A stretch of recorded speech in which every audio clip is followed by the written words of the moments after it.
அஸ்ஸலாமு அலைக்கும் வரஹ்மத்துல்லாஹி வபரகாத்துஹு.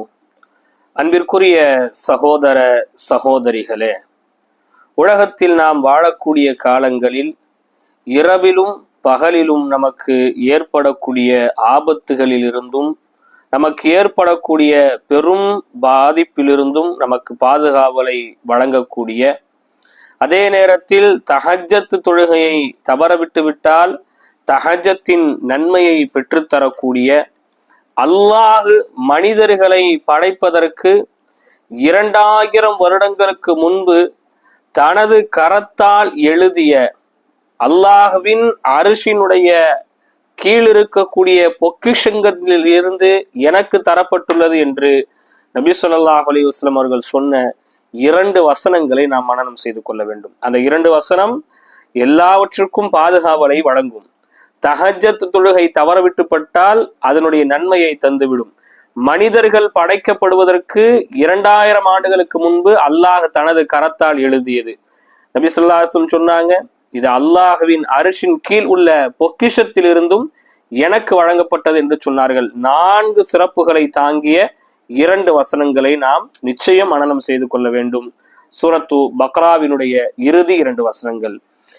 آمن الرسول بما أنزل إليه من ربه والمؤمنون كل آمن بالله وملائكته وكتبه ورسله لا نفرق بين أحد من رسله وقالوا سمعنا وأطعنا غفرانك ربنا وإليك المصير.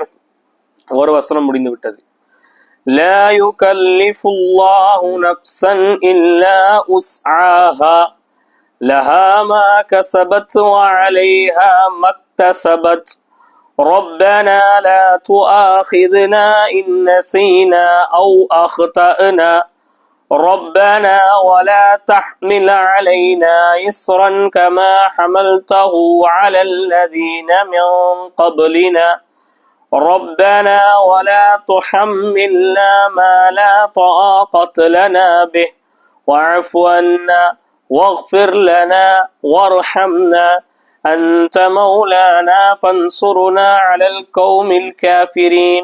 இந்த ஆயத்தை சொல்லிட்டு நபி ஸல்லல்லாஹு அலைஹி வஸல்லம் சொன்னாங்க, கொஞ்சம் அறிவு இருக்கக்கூடிய யாரும் இந்த ஆயத்தை இரவில் ஓதாமல் உறங்க மாட்டார்கள் என்றார்கள். கொஞ்சம் தான் அறிவு இருக்கிறது, இருந்தாலும் இந்த ஆயத்தை இரவில ஓதி விடுவார்கள் என்றார்கள். நிச்சயம் மனனம் செய்து ஓதுவோம்.